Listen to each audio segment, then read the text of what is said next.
Baca selanjutnya marilah kita ikuti pembacaan surat Al-Fatihah, yang mana ini surat Al-Fatihah kita tunjukkan untuk para arwah ahli kubur,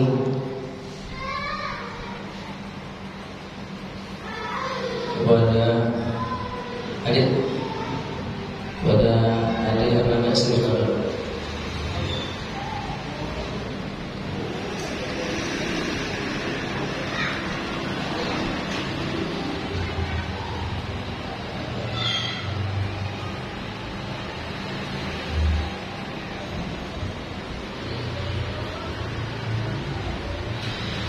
Astaghfirullahaladzim, astaghfirullahaladzim, astaghfirullahaladzim. Alladzi la ilaha illa huwal hayyul qayyum wa atubu ilaih. Jami'ul ma'asi wa dhurur, la hawla wa la quwwata illa billahil aliyyil azim. Ashhadu an la ilaha illallah wa ashhadu anna Muhammadan Rasulullah. Hasbunallahu wa ni'mal wakeel, ni'mal mawla wa ni'mal nasir, wa la hawla wa la quwwata illa billahil aliyyil azim. Ala hadhihi wa ala kulliyati musaliha wa ala hadratina al-mustafa Rasulullah sallallahu alaihi wasallam wa ala alihi wa sahbihi wa azwajihi wa dhurriyyatihi wa ahli baiti al-tahirin at-tayyibin ash-shahidin lillahi wa la أعوذ بالله من الشيطان الرجيم. بسم الله الرحمن الرحيم. الحمد لله رب العالمين الرحمن الرحيم مالك يوم الدين. إياك نعبد وإياك نستعين. اهدنا الصراط المستقيم صراط الذين أنعمت عليهم غير المغضوب عليهم ولا الضالين.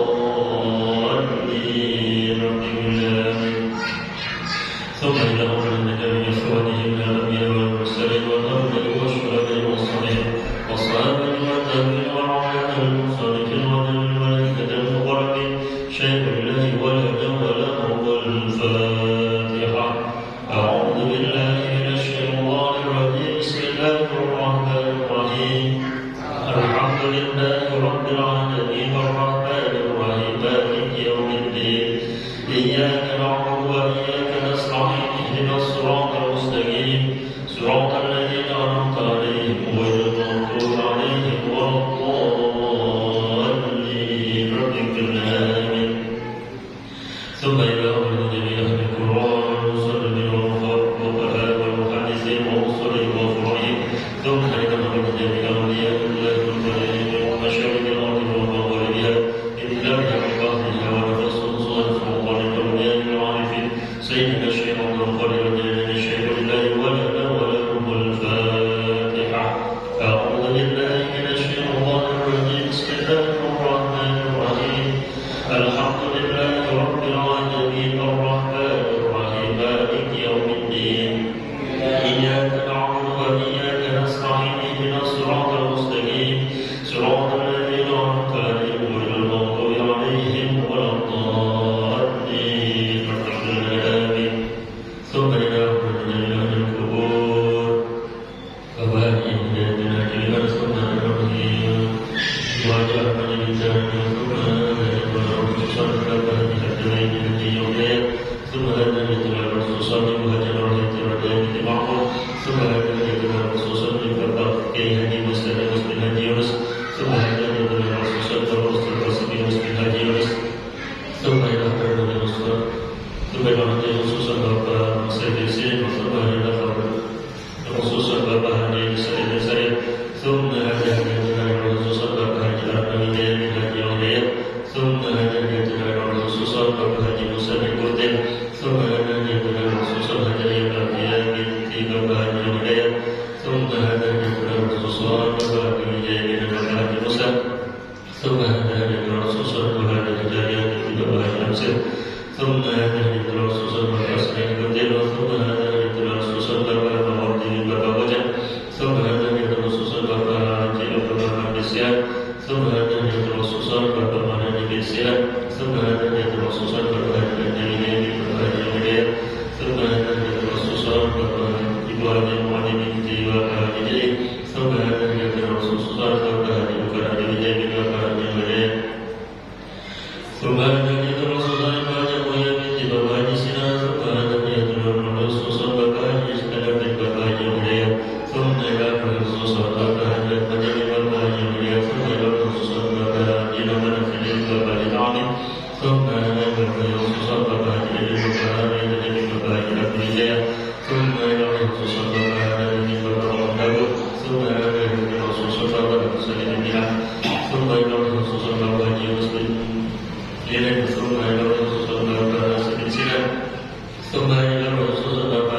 وإليه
النشور أأمنتم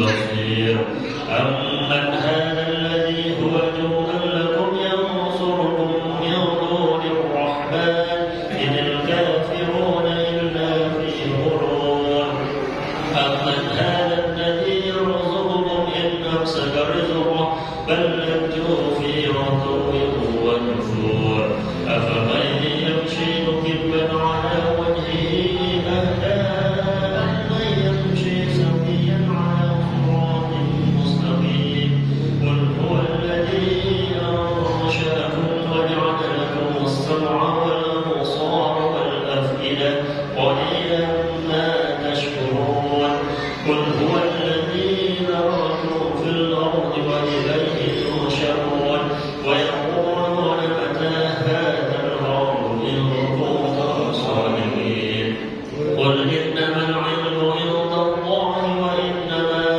أنا نذير مبين فلما رأوه زلفة سيئت وجوه الذين كفروا وقيل هذا الذي كنتم به تدعون قل أرأيتم إن أهلكني الله ومن معي ورحمنا فمن يجير الكافرين من عذاب أليم قل هو الرحمن آمنا به وعليه توكلنا فستعلمون من هو في ضلال مبين قل أرأيتم إن أصبح ماؤكم غورا فمن يأتيكم بماء معين صدق الله العظيم.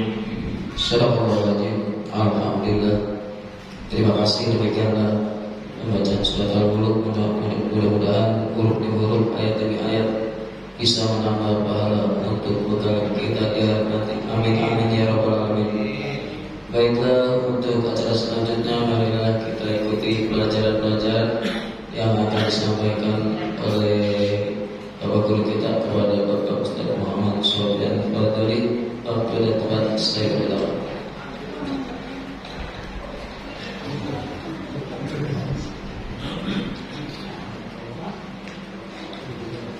Assalamualaikum warahmatullahi wabarakatuh. Bismillahirrahmanirrahim.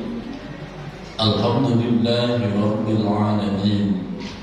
Wassalatu wassalamu ala ashrafil anbiya'i wa imamil mursalin Sayyidina wa habibina wa maulana Muhammadin wa ala alihi wa sahbihi ajma'in. Hasbunallahu wa ni'mal wakil, ni'mal maula wa ni'mal nasir, wa la hawla wa la quwwata illa billahil aliyyil azim. Allahumma anfa'na bima 'allamtana wa 'allimna ma yanfa'una bi rahmatika ya arhamar rahimin. Amin ya rabbal alamin. Al-Mukarramun, seluruh pengurus DKM Mushola Al-Muhajirin, wabil khusus Ketua DKM Bapak Andi Erlangga, orang tua kita Bapak Ciadia, Bapak Thohir Yunus, dan para sesepuh lainnya, Bapak RW Kotong, dan seluruh jamaah. Mohon maaf tidak menyebut nama satu persatu tanpa mengulangi rasa ta'lim dan mahabbah. Semoga kita semua senantiasa Allah sehatkan lahir batin kita, Allah tambah-tambah keberkahan hidup kita, Allah istiqomahkan kita di dalam kebaikan, dan kelak diwafatkan dalam keadaan husnul khotimah. Amin ya rabbal alamin. Alhamdulillah wa syukurillah.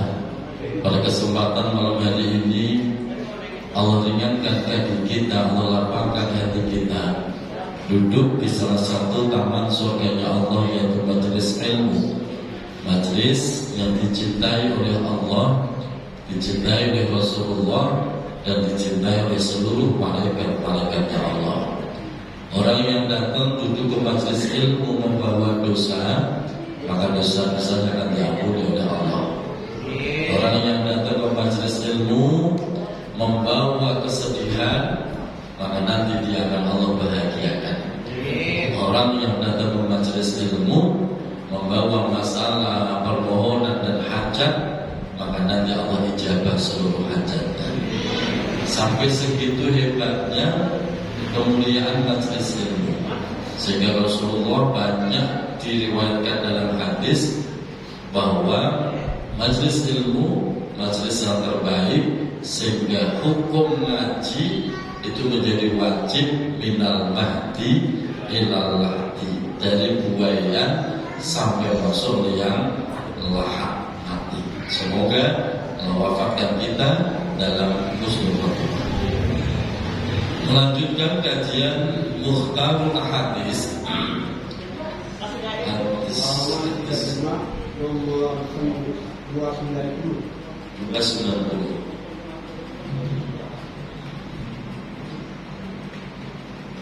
Hadis 290 ya. Bismillahirrahmanirrahim.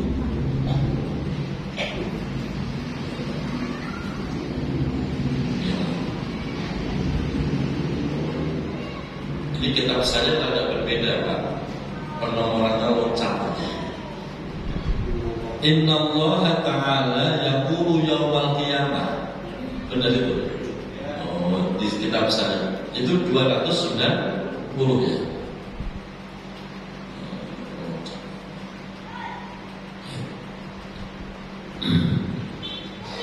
Inna Allah Ta'ala yaqulu yawmal qiyamah Ainal mutahabbuna li jalali al-yawma udhilluhum fi dhilli yawma la dhilla illa dhilli. Rawahu Muslim an Abi Hurairah.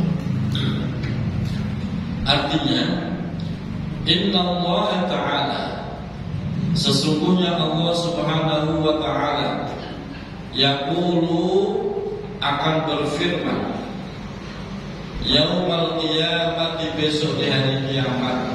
Allah akan berfirman, Allah akan memanggil-manggil Bapak Ibu. Bagaimana panggilan Allah? Ini panggilannya. Ainal mutahabbuna li jalali. Itu panggilan Allah. Ainal mutahabbun, di mana orang-orang yang dulu saling berkasih sayang, li jalali, karena semata-mata mengagungkan diriku. Siapa orang yang waktu hidupnya berkasih sayang atas nama Allah? Siapa orang yang waktu di dunia berkasih sayang karena sama-sama mencari ridhonya Allah? Itu dipanggil-panggil oleh Allah. Insya Allah kita semua termasuk dalam panggilan ini. Kita kumpul tiap malam Rabu kayak begini, ini semua dalam rangka kita saling menyayangi, saling mencintai. Betul? Dalam rangka apa? Dalam rangka mencari ridhonya Allah. Dalam rangka ngaji, dalam rangka ngaji ridhonya Allah. Jadi orang seperti ini itu Allah senang. Sehingga Allah manggil-manggil, tujuannya apa? Allah manggil, al-yawma udhilluhum. Kata Allah lanjutannya, al-yawma, hari ini, udhilluhum, aku akan memberikan naungan kepada mereka. Fi dhilli, di dalam naunganku. Yawma la dhilla, yang mana hari ini tidak ada naungan, illa dhilli, kecuali naungan milikku, kata Allah. Jadi besok Pak, kita dibangkitkan dari alam kubur, dikumpulkan di padang mahsyar. Dari orang pertama sampai orang terakhir kumpul jadi satu. Digambarkan dalam kitab Daqaiqul Akhbar, itu panasnya luar biasa. Bahkan digambarkan ada yang tenggelam oleh keringatnya sendiri sampai ke mata kaki.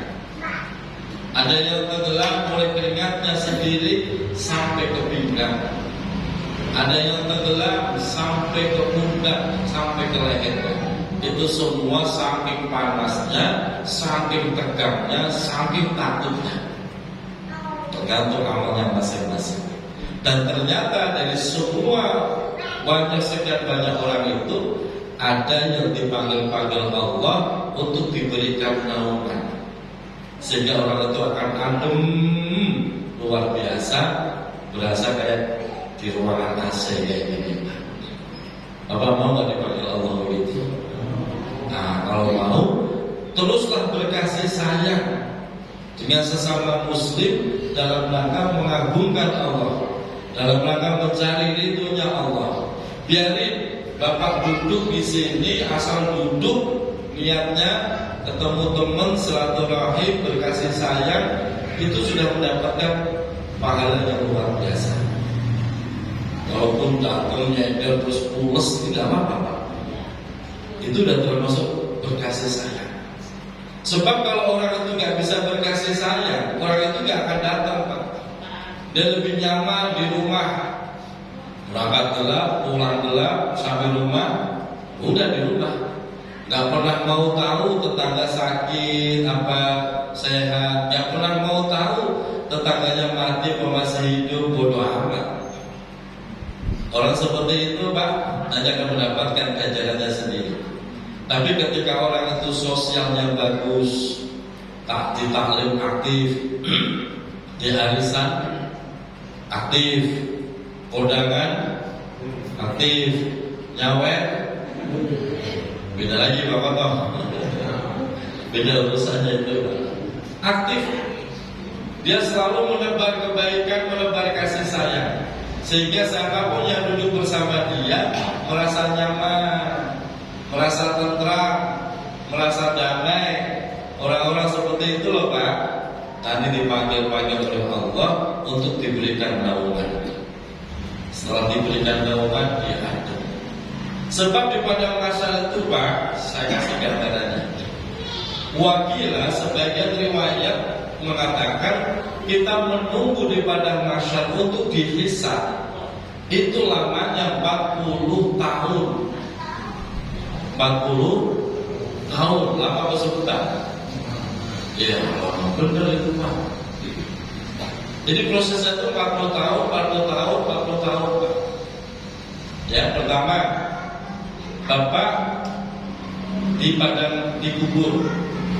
dikubur, nanti habis dikubur, Bapak nanti nunggu tiupan trompet pertama. Siapa yang niup? Malaikat Israel. Semuanya mati, semuanya hancur binasa. Setelah hancur, nggak langsung ditiup, Pak, diendapkan dulu, dibiarkan dulu selama 40 tahun. 40 tahun baru ditiup lagi trompet yang kedua, namanya Yaumul Ba'si, hari berbangkit dari alam kubur. Semua akan dibangkitkan dari dalam kubur, dihidupkan sesuai bagaimana dia mati. Kalau orang itu mati pas ngaji, nanti dia dibangkitkan dari kubur, posisinya seperti sedang ngaji. Kalau orang itu mati pas menunaikan umroh atau haji, masih pakai kain ihram, pas matinya, nanti dia bangkit dari kubur, dia pakai kain ihram. Kalau matinya pas nyawer, nah ini masalahnya, seremnya di situ nanti. Pas lagi nyawer, nyolek pantat biduan gitu ya, terus mati, Pak. Nanti bangkit dari kubur, nyolek ada itu sahih hadisnya, Pak. Ya, hati-hati itu. Pas mati, pas megang Quran, indah sekali itu. Tadi Bapak mati pas megang Quran. Pak Haji aja pengen matinya pas mana? Pegang Quran. Berarti harus sering-sering dipegang, jangan terlepas karena gitu. Dibangkitkan kita, ciuman trompet yang kedua. Setelah bangkit, kumpul di padang mahsyar, dibiarkan selama 40 tahun.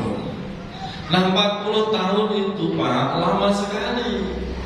Karena satu hari di akhirat itu 1000 tahun seperti kita hidup di dunia. Inna yawman indallahi ka'alfi sanatin mimma ta'udun. Satu hari di sisi Allah, yaitu kehidupan akhirat, itu seperti 1000 tahun kita hidup di dunia. Nah kalau 40 tahun berapa coba? Hitung sendiri ya di rumah ya. Satu hari akhirat seperti 1000 tahun. Nah kalau 40 tahun akhirat, berapa miliar hari kita di dunia? Masya Allah. Dan di situ kita sudah mengalami ketakutan yang luar biasa. Orang yang merasa ibadahnya sedikit, ketakutan, bingung, keringetan, keleweran. Ya, jangankan yang merasa ibadahnya sedikit, yang ibadah udah banyak aja ketakutan. Pertanyaannya, ibadah ibu udah banyak atau masih dikit? Tapi kok pede begitu dikit? Masya Allah. Ibadah kita gimana Pak? Udah banyak apa dikit? Dikit Pak. Saya kasih hitung-hitungan Pak, biar kita ngeh. Seandainya Allah ngasih umur kita 60 tahun Pak, mati 60 tahun, itu 20 tahun itu sudah habis hanya buat tidur Pak. 20 tahun itu sudah habis hanya buat tidur. Karena hitungannya orang dalam 24 jam tidurnya berapa jam? 6 sampai 8 jam. Betul. 8 jam itu berarti sepertiganya 24. Betul. Artinya kalau umur Bapak 60 tahun mati, 20 tahun sudah habis hanya buat hidup, sepertiganya 60 tahun. Berarti sisa berapa umur kita? 40 tahun. Yakin gak 40 tahun full buat ibadah? Gak yakin kan? Nongkrongnya belum dihitung, main caturnya belum dihitung, mancingnya dihitung. Kira-kira lebih banyak buat main-main atau buat ibadah? Masya Allah, 40 tahun aja gak full Pak. Serem. Oke? Kita sadarkan diri kita. Ternyata ibadah kita itu sedikit Pak. Sementara perjalanan akhirat itu jauh luar biasa, butuh modal yang besar. Lagi nunggu di padang mahsyar, nunggu antrian untuk dihisab, itu butuh 40 tahun baru dimulai hisabnya. Orang udah ketakutan luar biasa. Jangankan di sidang, di persidangan akhirat Pak, kita di sidang dipanggil polisi aja gemeteran. Betul. Di sidang mertua aja gemeteran, apalagi di sidang Allah. Bayangin dulu Pak, bagaimana nanti kondisi kita. Nah ternyata ada orang-orang yang Allah selamatkan. Biarin ibadahnya pas-pasan, tapi dia senang berkawan dalam kebaikan. Biarin tahajudnya jarang-jarang, tapi dia senang berteman dalam kebaikan Bapak, bukan dalam maksiatan, lagu hura-hura, bukan, dalam kebaikan atas nama Allah. Kalau seperti itu loh Pak, akan mendapatkan naungan. Makanya jangan pernah meninggalkan majelis taklim. Untungnya gede Pak. Walaupun nggak paham, kalau diterangin nggak paham, nggak apa-apa, nggak paham. Yang penting rajin datang aja. Nanti kita termasuk golongannya saling berkasih sayang. Sehingga seandainya ada satu anggota taklim yang nggak datang tuh, Bang Ade, tanyain gimana kabarnya si Fulan, nggak kelihatan. Sehat apa sakit? Sakit tengokin Pak. Kalau sakit tengokin, jangan dibiarin. Itu bentuk kasih sayang kita terhadap sesama manusia. Makanya termasuk pengajian saya malam Selasa itu, saya paling semangat sama saya harus mewajibkan tengokin sakit. Sakit tengokin, mati apalagi kita bawa terus dalam doa. Itu bentuk kasih sayang. Semoga kasih sayang yang kita bangun di dunia ini diridhoi Allah, sehingga nanti kita semua mendapatkan naungannya Allah. Amin ya rabbal. Kira-kira kita dapat naungannya nggak Bu? Ibu-ibunya dulu. Amin ya rabbal alamin. Pentingnya ngaji, Pak. Pentingnya kumpul-kumpul dengan orang solih, biar kita jangan mikirin dunia mulu. Setiap ketemu itu ngomongin bisnis mulu. Setiap ketemu diomongin duit mulu. Sekali-kali duduk bareng ya diomongin apa? Ya diomongin ilmu, amal, kehidupan akhirat. Kita bicarakan. Kita saling mendoakan, saling menguatkan. Nanti dikumpulkan lagi di padang mahsyar, kumpul lagi di naungan. Nanti absen Bang Ade. Jemaah muhajirin yang masuk naungannya Allah siapa aja di absen. Kalau ada satu anggota yang gak kelihatan, cari. Siapa tahu bisa ditolong. Ternyata ada satu gak kelihatan, yang satu lagi gak ada nih, cari. Jadi sahabat teman akhirat atau teman dalam rangka mencari ridhonya Allah itu bisa mensyafaati temannya, bisa menolong temannya. Tapi kalau teman bisnis nggak ada urusan di akhirat, Pak. Tapi kalau teman ngaji kayak begini, teman ngaji saling menyayangi atas nama Allah, besok di akhirat bisa menolong temannya. Kalau temannya nggak ada, bisa dicari. Bahkan seandainya temannya kok masuk neraka, bisa ditolongin. Itu namanya syafaat pertemanan atas nama Allah Subhanahu wa ta'ala. Ya, makanya perbanyak majelis taklim. Kalau bisa jangan cuma ngaji di muhajirin saja. Di mana aja ada pengajian, datang. Nambah saudara, nambah teman, nambah doa, silaturahim. Ada pengajian, datang. Ada di mana, datang. Tujuannya itu, Pak. Tujuannya biar nanti kita termasuk dianggap al-mutahabbun, orang yang berkasih sayang atas nama Allah. Nah, sehingga nanti dapat naungannya Allah. Rawahu Muslim. Hadis tersebut telah diriwayatkan oleh Imam Muslim an Abi Hurairah dari sahabat Abu Hurairah. Status hadis ini sahih. Hadis berikutnya. Inna Allah Ta'ala yaqulu, Inna Allah sesungguhnya Allah Subhanahu wa Ta'ala yaqulu berfirman. Begini firman Allah, Ana ma'a abdi ma zakaroni wa taharrakat bi syafatan. Allah menyatakan, aku di sini Allah. Ma'a abdi selalu bersama hambaku. Kapan itu? Madzakaroni, selama hamba itu selalu mengingat diriku, kata Allah. Jadi Pak, Bu, usahakan perbanyak zikir, ingat kepada Allah. Selama kita ingat Allah, maka Allah akan bersama kita. Kalau Allah bersama kita, kita tidak akan terpeleset ke jalan yang salah, tidak akan terpeleset ke jalan yang sesat, tidak akan jatuh dalam kebinasaan, kerugian. Selalu dapat bimbingan Allah. Makanya orang yang banyak mengingat Allah, apa saja, Bu, lagi masak, dikiran, dikit atau terserah. Mau baca tasbih boleh, subhanallah, subhanallah, subhanallah, boleh. Baca takbir boleh, Allah Akbar, Allah Akbar. Baca tahmid boleh, alhamdulillah, boleh. Baca zikir yang bagus-bagus, terserah, senyamannya lah.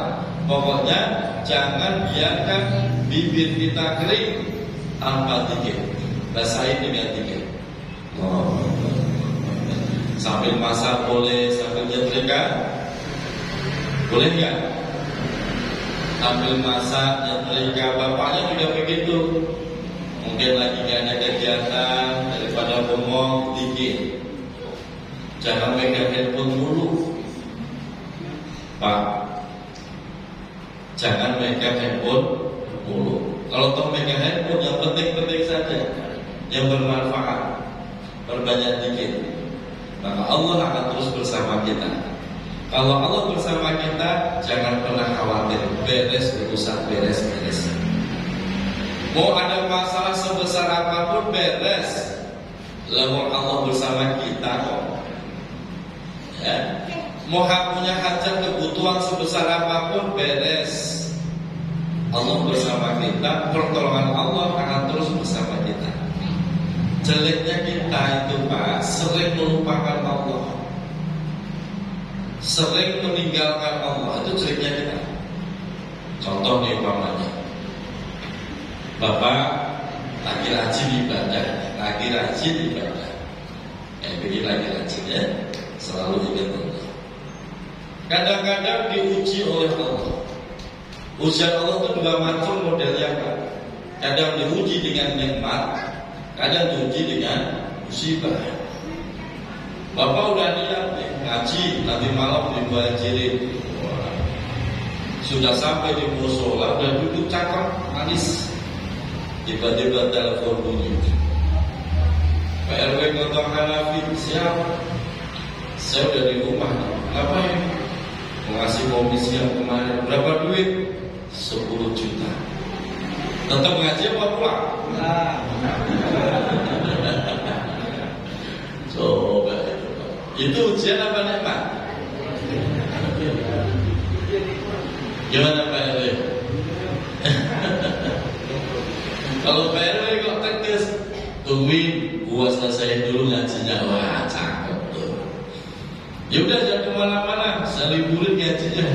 Ya, ngaji mah bisa kapan saja. 10 juta jarang-jarang. Kadang-kadang kita diuji seperti itu Pak. Udah mantap, udah dikira tahu, diuji begitu, Allah ditinggalkan. Atau kadang-kadang diuji dengan musibah. Tadinya udah normal, ini kalau tahu-tahu ada kabar berita, mungkin ada saudara, orang tua sakit, bapak selaku anak harus ingin menyelamatkan nyawa orang tua, butuh biaya 50 juta, umpamanya begitu. Yang bapak lakukan apa saat itu? Butuh biaya 50 juta sekarang. Kalau nggak disiapin nggak ada tindakan. Yang bapak pikirkan apa saat itu? Ingat Allah, Pak, ingat orang yang akan kita pinjam duitnya. Itu faktanya Pak. Orang justru malah melupakan Allah. Yang kepikiran, 50 juta utang siapa? Jadi pikirin begitu Pak. Aduh 50 juta jual apa ini? Waduh 50 juta dari mana? Yang bapak pikirkan itu yang akan terjadi. Yang ingat Allah itu sedikit Pak. Ketika dikasih musibah begitu, yang ingat Allah itu sedikit. Rata-rata mereka ingatnya, pinjam siapa ya? Kalau bapak pinjam siapa, maka pasti bapak akan minjem. Dan urusannya tambah berat. Jual apa? Maka yang terjadi, bapak pasti akan menjual barang-barang. Dan itu juga memperburuk keadaan. Tapi kalau bapak langsung ingat Allah, astagfirullah, bapak langsung wudu, sholat 2 rakaat saja. Bapak jangan tinggalkan Allah. 2 rakaat, ya Allah, saya butuh pertolongan-Mu ya Allah. Ibu saya sakit, butuh uang 50 juta. Bagaimana caranya? Terserah Engkau ya Allah, biar selesai dengan baik. Solusi Allah akan datang dengan cara yang sangat indah, yang gak pernah terduga oleh kita. Percaya gak Pak? Percaya gak? Kejelekan kita di situ Pak. Giliran ada masalah malah lari dari Allah. Salah. Ada masalah lari deketin Allah. Setelah deketin Allah, silakan ikhtiar semampunya. Itu yang harusnya kita latih dalam keimanan kita kepada Allah Pak.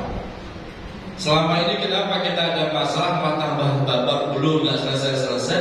karena bapak meninggalkan Allah.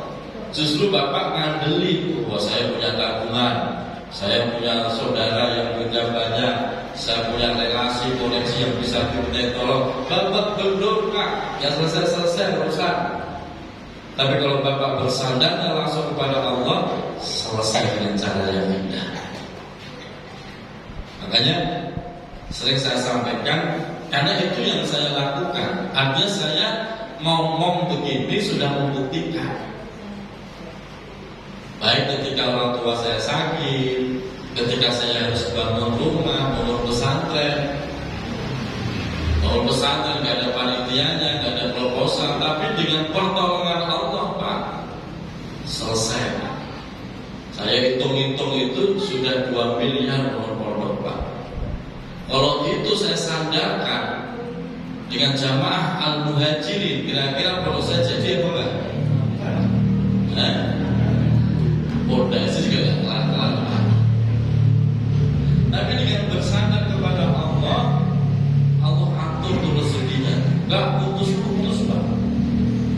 Selesai dengan cara yang baik, nggak punya utang sepeser pun nggak punya utang. Kenapa?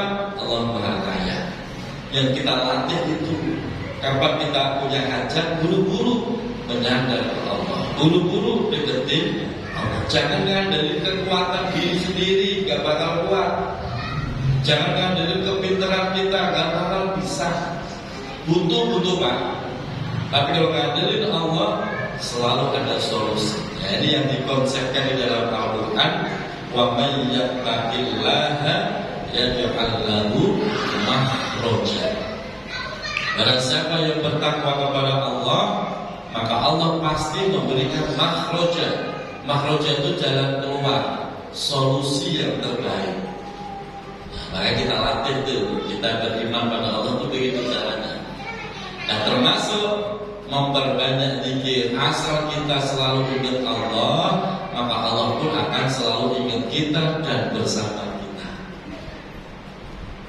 Maka saya kalau pas lagi bangun tuh Pak, saya tuh nengokin, bisa berapa kali saya nengokin gitu pondok. Nggak ngapa-ngapain, saya duduk liatin tukang, saya berpikir sebisanya.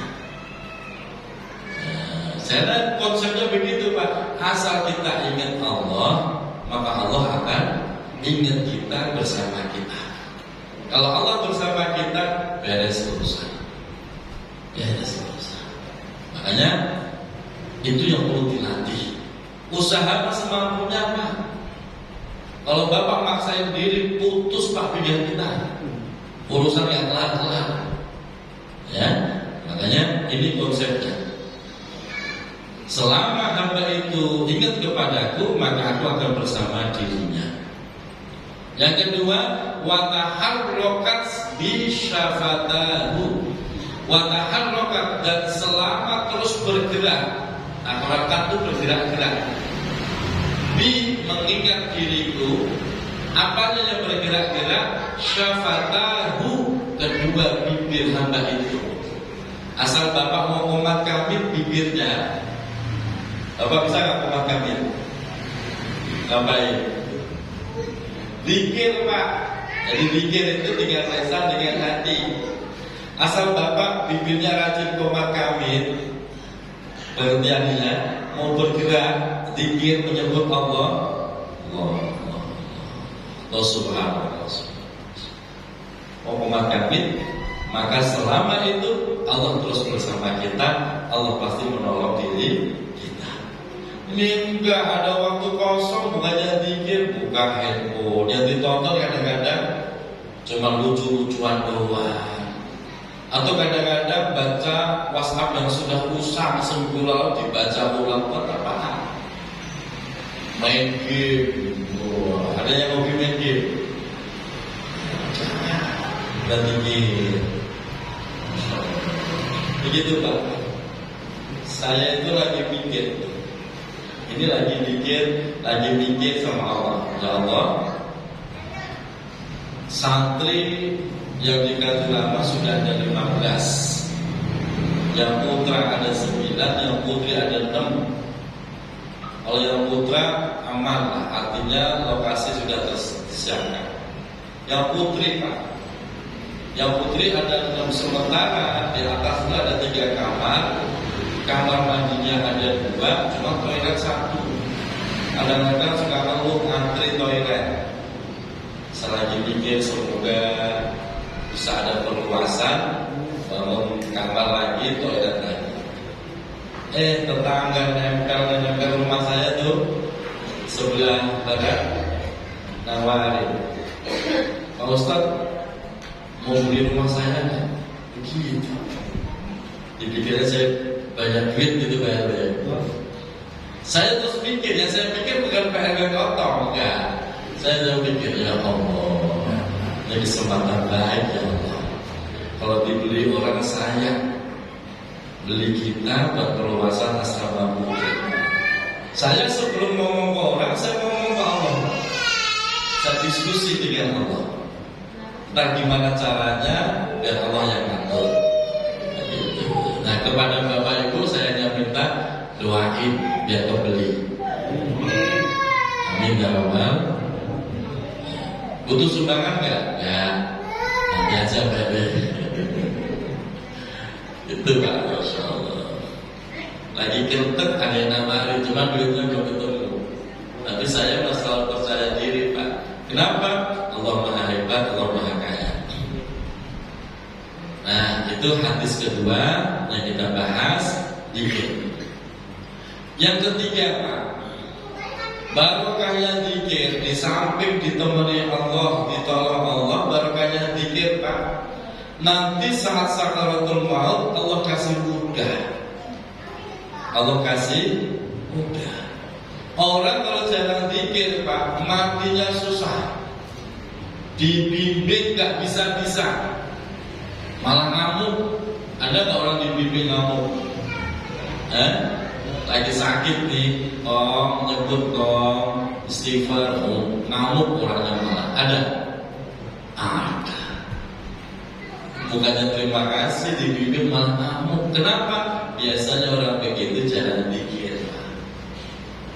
Makanya berbanyak zikir biar Allah kasih mudah. Waktunya mati yang mati dikasih mudah, dikasih husnul khotimah.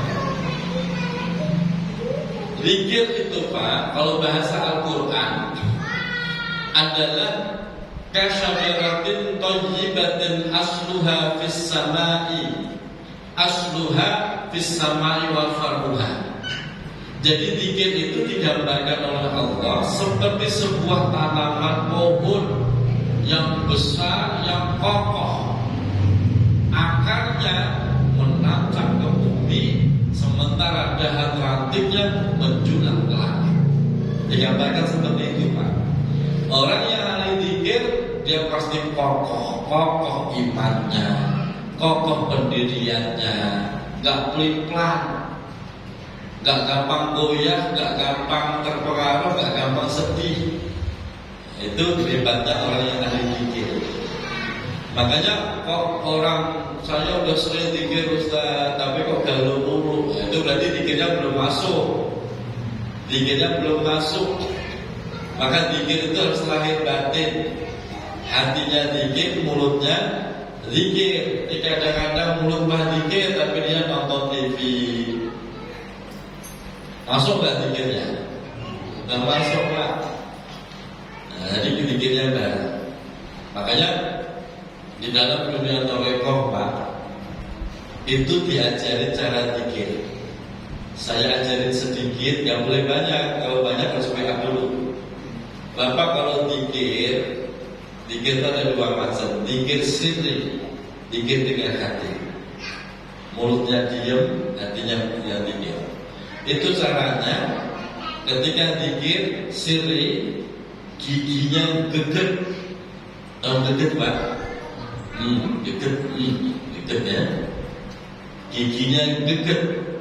Lidahnya dibikin cekak.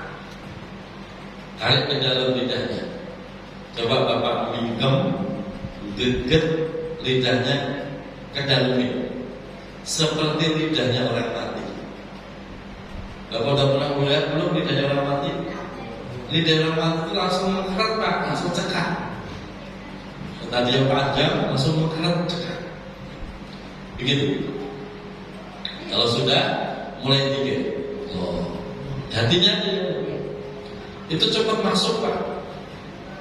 Cepat masuk, hati itu ngikutin irama. Kalau Bapak pengen cepet ya, deknya di hati cepet. Pengen lambat, deknya ya lambat. Cepat masuk. Kalau nggak pakai ilmu, dikit-dikit aja. Mulut mah Allah, Allah, Allah, la ilaha illallah, la ilaha. Mulutnya, hatinya banyak kemana-mana. Betul. Nah, makanya dikir yang dimaksud Allah di sini adalah dikir yang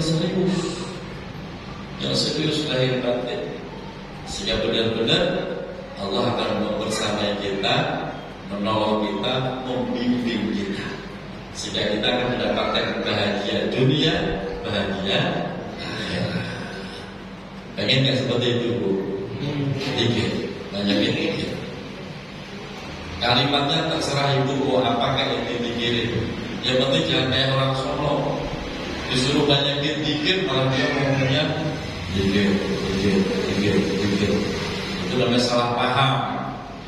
Terserah mau sholawat boleh, istighfar boleh, banyakin dikir. Nanti Bapak Ibu rasakan, kok bisa rutin banyak dikir, khususnya pagi hari dan sore hari, Pak.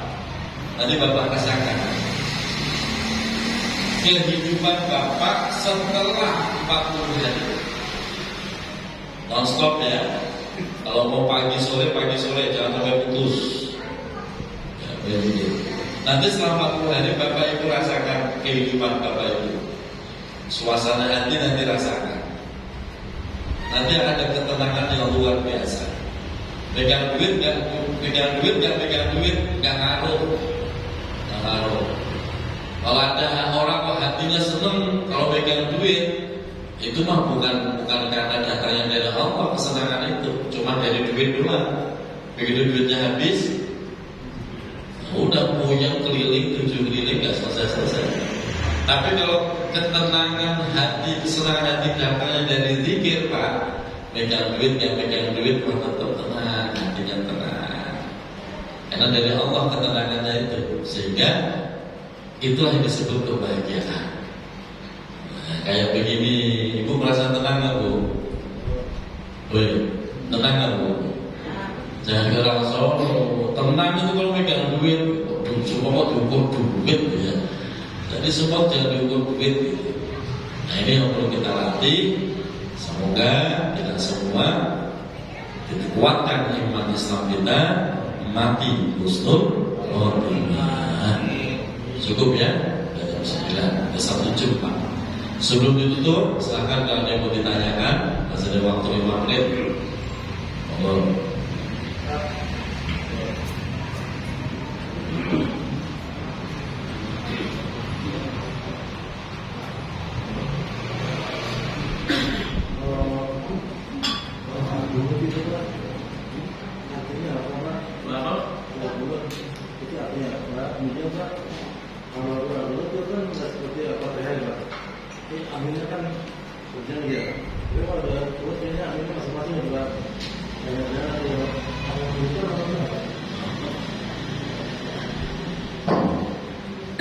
Doa kunut. Apa sih artinya kunut? Kita lihat dari segi maknanya dulu. Doa adalah permohonan. Kunut itu apa sih? Kunut itu secara bahasa artinya adalah sebuah kepasrahan, sebuah kepatuhan, sebuah berserah diri kepada Allah. Itu secara bahasa. Kalau makna doanya apa, itu bisa dicek di terjemahan masing-masing. Ini yang paling. Saya kasih contoh. Allahumma hadini fiman hadait. Ya Allah, berikanlah hidayah kepadaku sebagaimana orang yang telah kau berikan hidayah. Wa'afini fi afait, berilah kesejahteraan kepadaku sebagaimana orang yang telah kau berikan kesejahteraan, dan seterusnya. Jadi doa-doa itu berpasrah diri kepada Allah. Disunahkan amin, ya disunahkan amin. Kalau qunutnya imam kedengeran, makmum disunahkan amin, ucapin amin. Kalau doa qunut imam enggak kedengeran, maka makmum disunahkan baca doa qunut. Nah, gitu. Kedengeran ya imam membaca qunutnya. Kalau enggak kedengeran, mungkin jamaah yang paling belakang enggak dengar, baca doa qunut. Nah, gitu caranya. Lah aminnya kenceng apa pelan? Aminnya kenceng apa pelan? Terserah. Yang penting kupingnya dengar. Kupingnya siapa? Kupingnya diri sendiri. Yang penting dengar. Kalau diartikan sunahnya kenceng, takutnya kenceng-kencengan nanti, malah repot berantakan nanti. Yang penting kupingnya dengar. Ada yang amin, ada yang amin, ada yang amin. Ya kan pendengaran orang beda-beda. Ada yang tajam, ada yang rada-rada kurang, ada yang apa itu beda-beda kan. Jadi Pak Haji gak usah heran kalau ada orang aminnya suaranya beda-beda. Bisa nggak diseragamkan? Gak usah diseragamkan, nanti repot. Yuk kita seragamkan. Amin. Jadi komando siapa kalau yang ditunjuk? Gak usah, malah gak tulus. Jadi amin, amin. Serah yang pelan itu serah, gitu ya. Yang penting kupingnya benar. Itu ya Pak ya.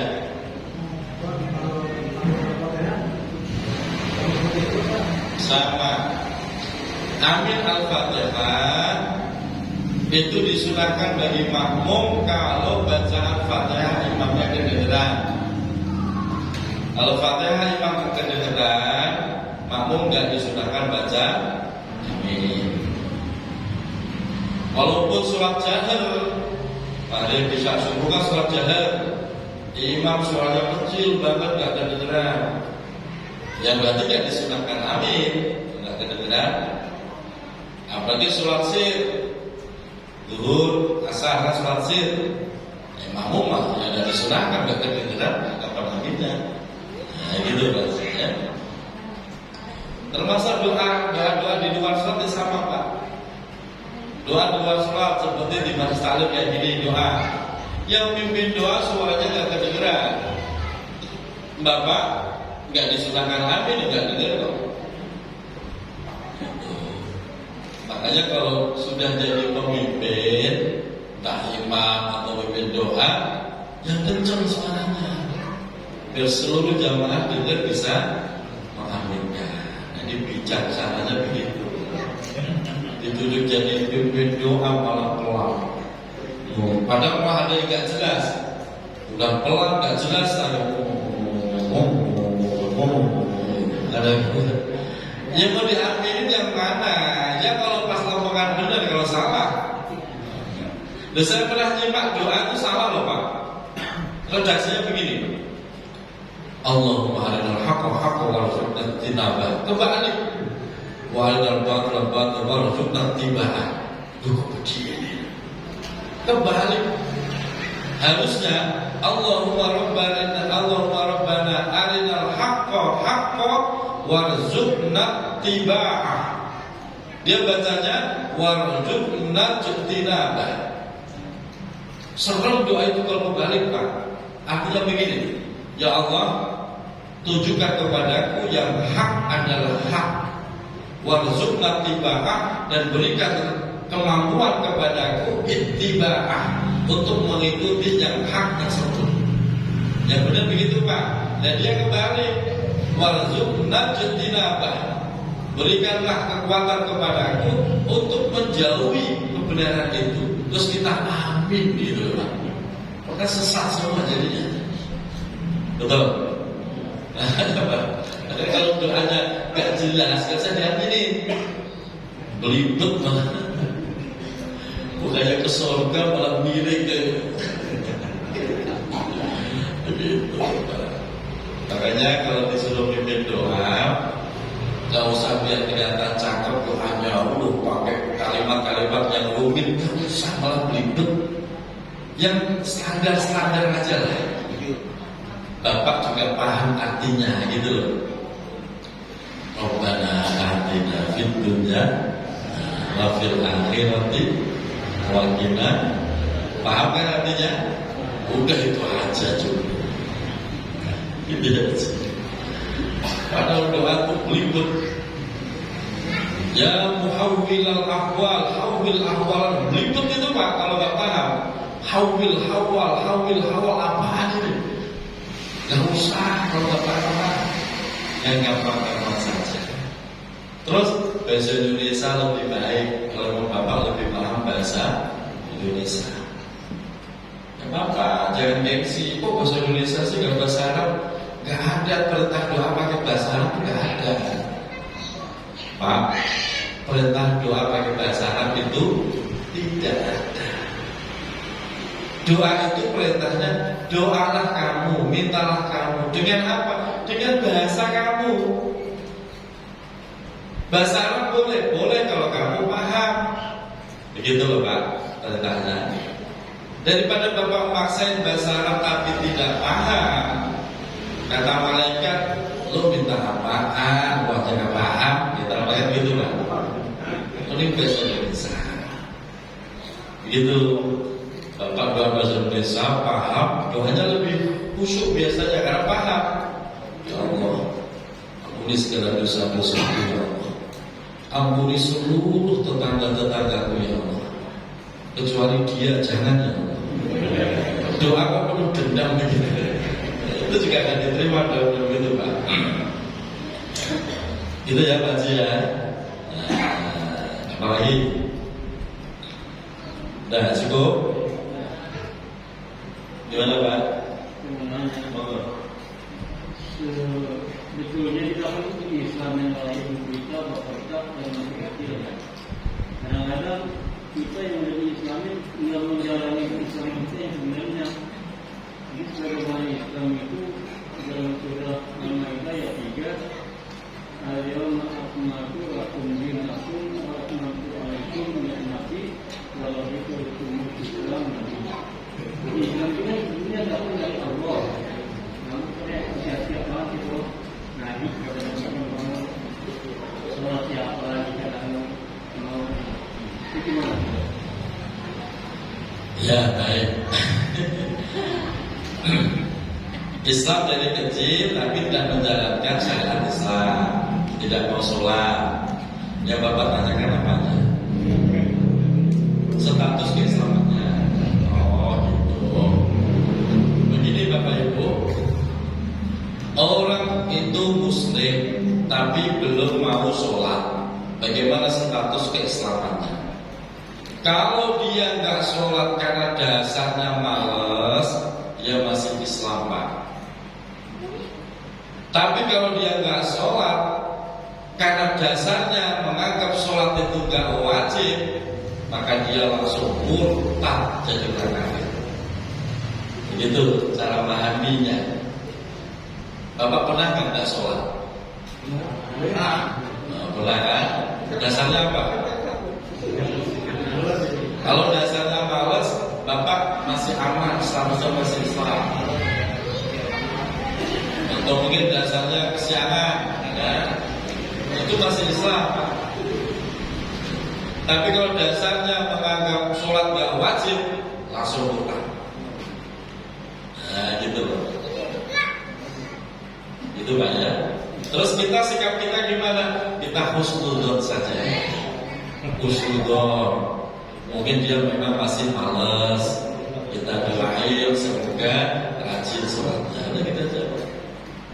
Kita nggak bisa menghakimi kamu murtad karena nggak sholat. Yang tahu hati dia siapa? Kita nggak tahu kan hati dia. Dia nggak sholat mungkin memang lagi malas. Berarti masih Islam Pak. Kecuali kalau dia udah menyatakan diri, saya nggak mau sholat nggak penting bagi gua, langsung murtad orang. Secara tidak begitu.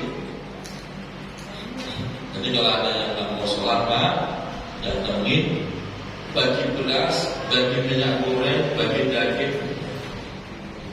Insya Allah besok sholat. Saya apa?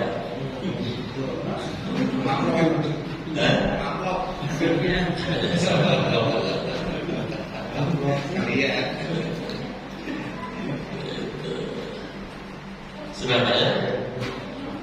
Ada lagi Pak mau sampaikan? Monggo Bu. Ustaz mau tanya, kalau kita zikir di dalam hati, kemudian kita sambil dengerin ceramah agama, itu gimana? Sebenarnya itu kan dua perkara yang sama-sama baik. Zikir yang baik, dengerin pengajian juga baik, kan gitu ya. Cuma biasanya Bu, kalau zikir dibarengin yang lain, biasanya zikirnya nggak masuk ke hati, nggak masuk. Ya mungkin mulut kita bisa zikir subhanallah, subhanallah sambil dengerin bisa, tapi pasti ada salah satu yang terkalahkan. Itu pasti, nggak mungkin bareng masuk, nggak bisa. Tapi ya bagus sih, bagus. Cuma kalau bisa mah gantian aja Bu, dikit tutasi dulu, di situ dengerin pengajian, gitu. Biar satu-satu masuk ke hati. Dan dikir Pak Bu, dikir itu tidak harus membawa tasbih kemana-mana, nggak harus Pak. Karena ada orang yang masih punya pemahaman begitu. Orang zikir itu nggak harus kemana-mana bawa tasbih. Kalau Bapak kemana bawa tasbih, malah nanti dianggapnya berlebihan. Ya Pak RW Kotong Nabi biasa bawa tasbih, tahu-tahu kemana-mana bawa tasbih. Orang pasti bertanya-tanya, udah lama begitu pasti Pak. Artinya zikir sambil ngopi bisa, sambil rokok bisa. Saya kalau lagi ngopi khusyuk. Alhamdulillah. Nyeruput, alhamdulillah. Tembus sampai ke langit-langit kalau itu. Udah pengen ngopi gak selesai ngajinya. Sudah belum? Nah, sampai bermanfaat ya. Assalamualaikum warahmatullahi wabarakatuh. Waalaikumsalam warahmatullahi wabarakatuh. Demikianlah